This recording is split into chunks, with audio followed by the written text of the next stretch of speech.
నిరీక్షణ prayer house మరియు centre సంఘముల తరపున ప్రభు పేరిట మీ అందరికీ నా ప్రత్యేకమైన వందనములు.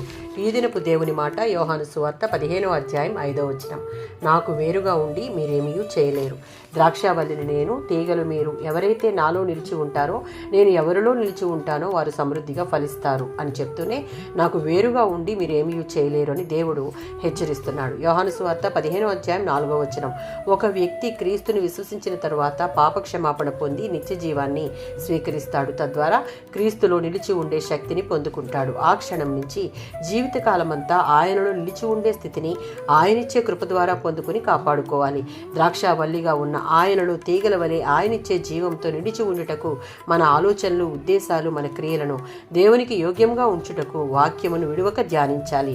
నిత్యము క్రీస్తుతో సహవాసంలో ఉండుట అభ్యాసం చేయాలి. మరియు యోహాను సువార్త 15వ అధ్యాయం 10వ వచనం.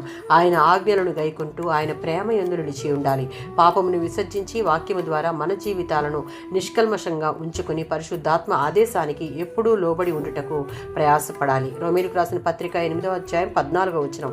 ఎవరైతే రక్షణ పొంది ఆయన యందు నిలిచి ఉండుటకు తీర్మానించుకుని ఆయన ఆత్మ చేత నడిపింపడుటకు ఇష్టపడితే మనలను ఆయన కుమారులు, కుమార్తెలుగా చేసుకుని ఆయనిచ్చే స్వాస్థ్యమునకు వారసులుగా చేస్తాడు.